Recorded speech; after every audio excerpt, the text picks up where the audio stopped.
Hola, bienvenidos a Euronews Hoy, un tiempo de información que iniciamos con la última hora del conflicto palestino-israelí. Los ataques han continuado en las últimas horas, mientras que el Consejo de Seguridad de Naciones Unidas ha sido incapaz de aprobar una declaración común. Por su parte, los ministros de Exteriores de la Unión Europea también analizan la situación. Además, los chilenos apuestan por independientes para la redacción de su nueva Constitución y los peruanos parecen confiar en el candidato de la izquierda, Pedro Castillo, para la segunda vuelta de las presidenciales que tendrán lugar el próximo 6 de junio. De la crónica de la pandemia del coronavirus, destacamos que las inundaciones que sufren algunas regiones de Brasil han agudizado y mucho la situación de las familias que han perdido su empleo. Mientras en Europa prosigue la desescalada, con los aficionados volviendo a algunos estadios de fútbol. Son noticias que ampliamos a continuación, como es habitual, después de nuestros titulares. Aviones de caza israelíes bombardean de madrugada la ciudad de Gaza tras un domingo sangriento con 42 palestinos muertos. Tensión también en Jerusalén Este. Los chilenos rompen con sus partidos tradicionales y votan por independientes para redactar su futura constitución. El presidente Piñera reconoce el fracaso del sistema. La UE vigila las detenciones en el Reino Unido por la Policía de Fronteras. Una ONG denuncia que Londres infringe las reglas de inmigración. El Reino Unido vacuna a toda máquina. Datos preliminares de la Universidad de Oxford apuntan a que la vacuna sería eficaz contra la variante india. Este lunes, de madrugada, en pocos minutos los aviones de caza israelíes han bombardeado decenas de objetivos en la ciudad de Gaza. En la franja palestina, en solo una semana, los ataques israelíes ya han dejado alrededor de 200 muertos, entre ellos al menos 58 niños y más de 1.200 heridos. En el lado israelí, los cohetes de Hamas han causado 10 muertos y 282 heridos. Nuestra batalla contra la organización terrorista continúa con toda su fuerza. Estamos cobrando un precio muy alto a Hamas por su insoportable agresión, dice el primer ministro israelí Benjamin Netanyahu, mostrando que no tiene intención de detener los bombardeos. En el barrio de Sheikh Jarrah, en Jerusalén Este, donde el desalojo previsto de familias palestinas hizo estallar este conflicto, la tensión sigue siendo muy viva. Este domingo un vehículo cargó contra una patrulla israelí provocando varios heridos. El conductor fue abatido por la policía. También se registraron enfrentamientos con varios detenidos. Entre tanto, Gaza vivió su jornada más sangrienta de bombardeos. 42 palestinos murieron, entre ellos 8 niños. Israel repite que sus objetivos son legítimos, pues están centrados en eliminar a responsables y centros operativos de Hamas, que por su parte sigue disparando cohetes sobre Israel, más de 3.100 en una semana, el ritmo más elevado que se recuerda. Por el momento, todos los esfuerzos de mediación han sido inútiles. El Consejo de Seguridad de la ONU mantuvo una nueva reunión de urgencia en la que el ministro palestino de Exteriores llamó a sus miembros a actuar. ¿Cuántos civiles palestinos muertos son suficientes para lograr una condena?, dice. Sabemos que basta con un solo israelí, pero ¿cuántos palestinos se necesitan? 200 ya han sido asesinados. La reunión terminó sin que se lograra consensuar una declaración pública. Según fuentes diplomáticas, Estados Unidos, aliado de Israel, rechaza firmar esa declaración conjunta por considerar que no ayudaría en el proceso diplomático.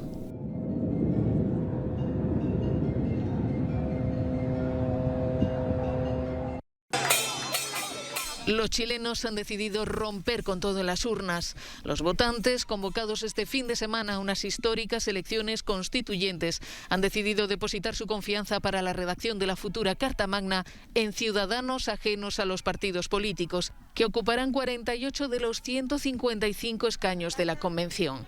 Tras conocer los resultados, el presidente chileno Sebastián Piñera ha reconocido el fracaso de las instituciones. 21, Gonzalo Blumer. En estas elecciones, la ciudadanía nos ha enviado un claro y fuerte mensaje al gobierno y también a todas las fuerzas políticas tradicionales. No estamos sintonizando adecuadamente con las demandas y con los anhelos de la ciudadanía. Con los resultados actuales, la convención que redactará la nueva Constitución chilena estará formada a más de 2/3 por miembros de las dos grandes listas de la oposición de izquierdas y por independientes, la mayoría alineados con ideas progresistas. En cuanto a la derecha, que se presentó en una única lista, Vamos por Chile, sufre un revés enorme. Solo contará con 37 escaños, lo que significa que no tendrá peso para vetar artículos constitucionales ni para influir en el contenido de la nueva Carta Magna. Este proceso constituyente es el principal fruto de la movilización histórica que estalló en Chile en 2019 para pedir una ruptura con el sistema profundamente desigual heredado de la dictadura de Augusto Pinochet. La convención surgida de las urnas será la primera paritaria de la historia e incluirá también a 17 miembros de los pueblos indígenas. La nueva Constitución tendrá que estar redactada en un plazo máximo de 12 meses y será sometida a referéndum en 2022. De ser aprobada, será la primera que nace de un proceso plenamente democrático y participativo en toda la historia chilena.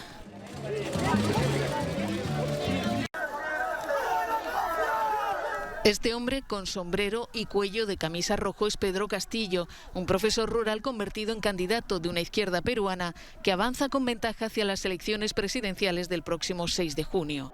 Según una encuesta de Ipsos publicada este domingo, a 3 semanas de los comicios, Castillo concentra el 40% de las intenciones de voto, frente al 37% de su rival, la derechista Keiko Fujimori. El candidato de Perú Libre se defiende de los que le acusan de comunista y de querer ir contra la propiedad privada. ¿De dónde sacaron eso de perruqueo? ¿De dónde sacaron eso de comunismo, de chavismo? Es falso y denigrante decir que Pedro Castillo te va a quitar tu casa, que te va a quitar tu terreno, que te va a quitar lo que has ahorrado. Castillo, que concentra apoyos en el sur y el centro de Perú, está capitalizando el malestar de la población humilde y rural que se siente marginada. La derechista Keiko Fujimori, hija del encarcelado expresidente Alberto Fujimori, representa el otro extremo en un país muy polarizado. La candidata de Fuerza Popular cuenta con más votantes en Lima y en el norte del país. Se presenta como defensora de las libertades frente a su rival, al que acusa de ser un radical de izquierdas. Está claro cuál es la posición y el plan del señor Pedro Castillo. Él se mantiene en sus posiciones radicales y ya no solamente en sus temas de plan de gobierno, sino también el control de nuestras Fuerzas Armadas. Yo creo que advertidos estamos. Según la citada encuesta de Ipsos, más del 14% de los peruanos aún no ha precisado su voto. El candidato que gane las presidenciales tendrá que ponerse al mando de un país en plena recesión por la pandemia y sumido en la inestabilidad política desde hace años.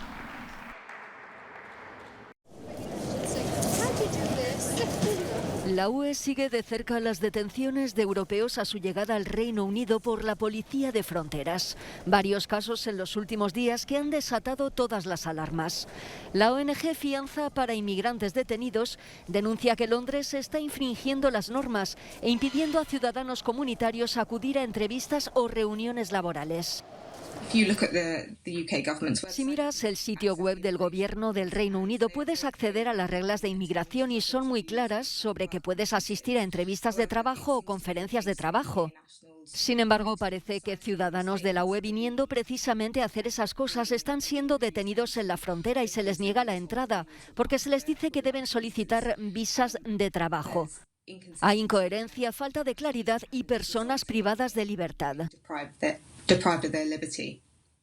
Bruselas ya planteó la cuestión en las reuniones de la semana pasada entre la delegación de la UE en Londres, la presidencia portuguesa y los Estados miembros. Dice que no parece ser una tendencia generalizada, ya que afecta a un pequeño número de ciudadanos de la Unión Europea, pero asegura estar muy pendiente de las condiciones y la duración de las detenciones. A fecha de hoy aún no hay datos sobre las detenciones en la frontera desde la entrada en vigor del Brexit en enero.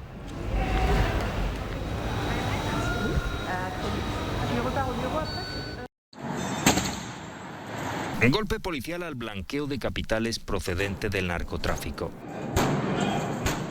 La Policía Nacional Española ha detenido a 60 miembros de una red que utilizaba empresas fantasma para lavar dinero procedente de la droga y que posteriormente era enviado hacia Cuba, República Dominicana y Estados Unidos. 55 detenciones se han llevado a cabo en Mallorca y otras 5 en Madrid. Según parece, el líder de la organización utilizaba la identidad de personas de avanzada edad para crear las empresas fantasma que luego cobraban facturas falsas por falsos trabajos de construcción. Se estima que esta organización había blanqueado al menos 1 millón de euros. Entre otros bienes, los agentes se han incautado de 400.000 euros en efectivo, artículos de lujo y 3 kilos de cocaína. Pérdidas récord para Ryanair, pero optimismo para los próximos meses. La pandemia ha golpeado con fuerza al transporte aéreo y la aerolínea irlandesa de bajo coste no es una excepción. La pérdida neta anual para el ejercicio que cerró el 31 de marzo asciende a 815 millones de euros, una caída de la cifra de negocios de un 81%. Nada que ver con los datos del año precedente, en el que Ryanair logró más de 1.000 millones de euros de beneficios.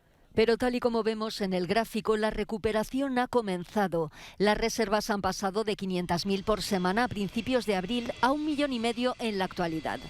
Al inicio de la pandemia, Ryanair recortó unos 3.000 puestos de trabajo, el 15% de su plantilla, para reducir sus costes fijos, y ahora parece que empieza a levantar el vuelo. La compañía irlandesa recuerda que no todas las empresas europeas han logrado superar las turbulencias como Flybe, Level o Germanwings.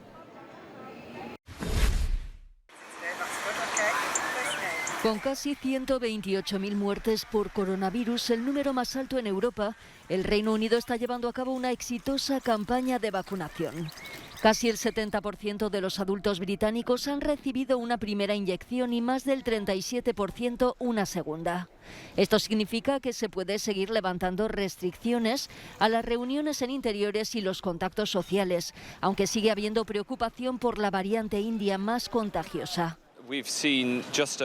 Hemos visto algo más de 1.300 casos de esta variante india. Se está convirtiendo en la cepa dominante en algunas partes del país, por ejemplo en Bolton.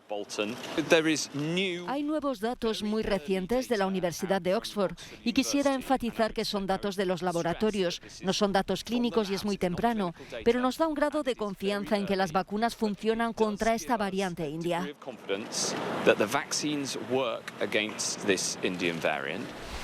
España también avanza en la reapertura. Este ha sido su primer fin de semana completo sin estado de alarma y muchas playas se han llenado. Algunos visitantes se mantuvieron en alerta, mientras que los trabajadores de los restaurantes mostraron alivio. Que ya casi volvemos a la normalidad, poquito a poco, pero aún así yo tengo mucho respeto, porque han pasado muchas cosas muy peligrosas y se ha muerto mucha gente, y la verdad es que hay que seguir gastando cuidado. La verdad que muy bien, lo tenemos todo reservado y aparte que está esto, parece que va un poquito para arriba, vamos. Con las cifras de contagios diarios cayendo a sus niveles más bajos desde septiembre, la República Checa también está relajando restricciones. Desde este lunes, más estudiantes están volviendo a las aulas y abren las terrazas de los restaurantes y los gimnasios. Además, se pueden realizar eventos culturales en el exterior con un máximo de 700 espectadores y se amplía el aforo en zoológicos y jardines botánicos.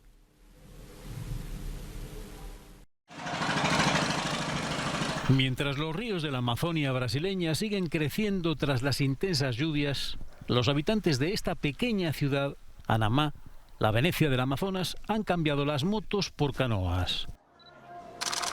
La campaña de vacunación subsiste a duras penas. Hoy vamos casa por casa con vacunas contra la gripe y contra la COVID. Vacunamos a personas de 18 a 59 años con enfermedades crónicas. De 14.000 habitantes, Anamá es una de las docenas de localidades del estado del Amazonas que han visto su vida trastornada por las lluvias. Sao Paulo también está afectada. En Sao Paulo están surgiendo nuevas favelas como esta, habitadas por trabajadores que perdieron sus empleos y sus casas a causa de la pandemia de coronavirus. En mi trabajo acabaron despidiendo a todo el mundo. Echaron a la mayoría de la gente y a mí también. Sin trabajo no podía pagar el alquiler. Me echaron de mi casa y encontré aquí la solución. Construí mi pequeña choza y aquí vivo ahora. Alrededor de 230 familias viven en el nuevo asentamiento y han construido refugios como el de Jessica, una antigua dependiente de comercio. Vinimos porque con solo mi marido trabajando es imposible pagar el alquiler. Con 2 niños pequeños de 4 y 2 años las cosas se pusieron difíciles y tuvimos que venir aquí. Antes trabajaba fuera de casa. La pandemia supuso una pérdida masiva de empleos en Brasil. Miles de empresas cerraron. También afectó a los trabajadores sin contrato, que representan casi el 40% de la mano de obra del país. Más de 33.000 familias perdieron su casa en Sao Paulo. Han estado esperando este momento desde hace más de un año. La peña valencianista Balaguer de la Pobla de Baibona han desempolvado sus bufandas y camisetas para animar a su equipo de la mejor de las maneras, en su campo. Son parte del selecto grupo de aficionados que han logrado un ticket para los pocos estadios que admiten público antes del fin de la temporada. En los alrededores de Mestalla, en Valencia, la atmósfera se asemeja a los buenos tiempos, hace 1 año y 3 meses, antes de que se prohibiera el público en recintos deportivos por la pandemia. Paco y María Ángeles regresan cargados de recuerdos. Pues la verdad es que llevo, desde que pudimos comprar las entradas, muy nerviosa, porque después de 401 días sin poder venir a Mestalla, la verdad es que estoy súper ilusionada. El público para el fútbol es todo. De hecho, creo que el fútbol sin público no tiene sentido.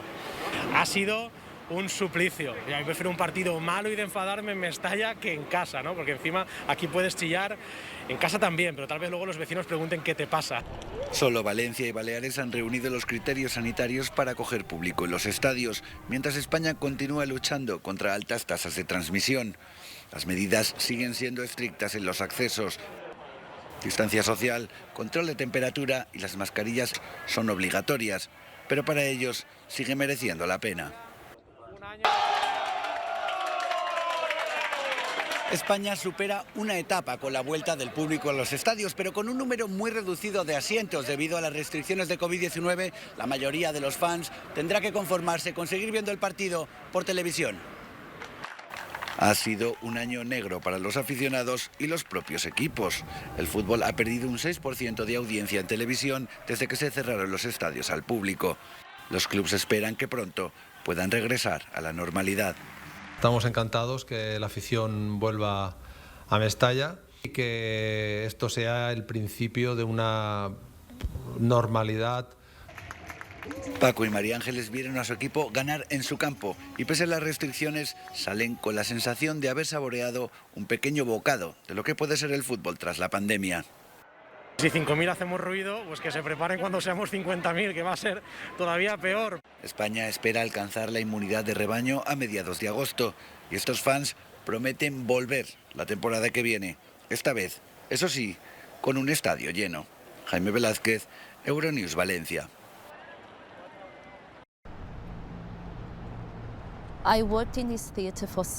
Trabajé en este teatro durante 6 años, desde 2012 hasta 2018. Y es duro pasar por aquí y ver sus puertas cerradas, sin público ni artistas dentro. Cuando piensas en un espectáculo que lleva 33 años en cartel, con entradas agotadas cada noche, y que por culpa de esta pandemia ahora esté vacío, sin nada dentro, es muy triste, de verdad muy triste.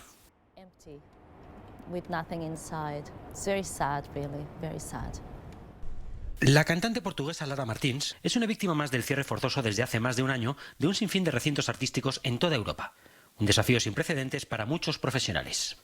Lara Martins es el perfecto ejemplo de una clase que intenta adaptarse a una nueva realidad, la del trabajo a distancia. Una historia de resiliencia y de determinación.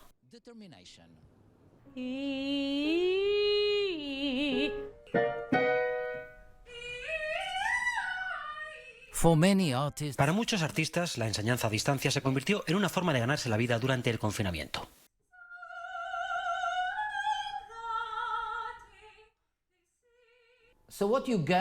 ¿Qué es lo que ganas o qué es lo que pierdes con la enseñanza a distancia? Preguntamos a la estudiante Carolina Santos. Hay algunas diferencias entre tener clases de canto en vivo u online. Por ejemplo, el alumno de canto puede tener algunos malos hábitos que solo en las clases presenciales se notan.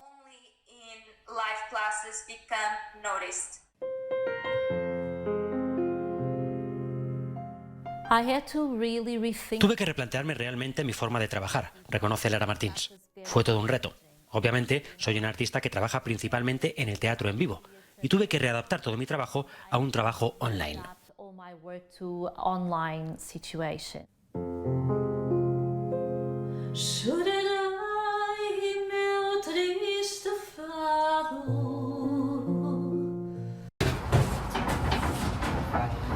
Un tigre de Bengala vagando por las calles de Houston, un supuesto dueño con antecedentes por homicidio.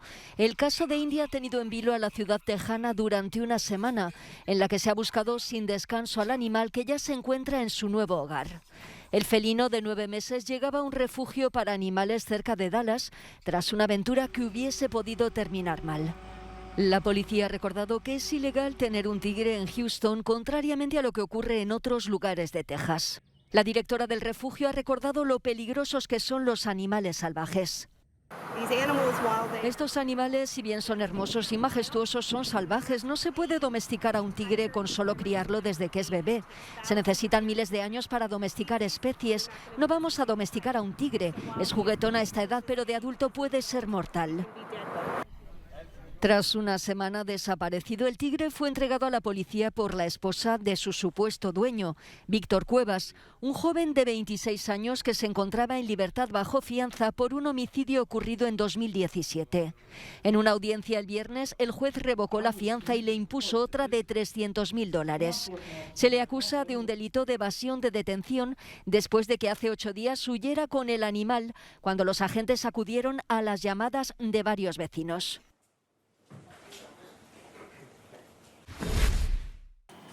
Bien, esto es todo. Reciban un cordial saludo en nombre de los editores, técnicos y redactores que ponen en antena este informativo. Y recuerden que pueden ver todas estas y otras noticias en nuestra página web y también en nuestras redes sociales. Volvemos mañana.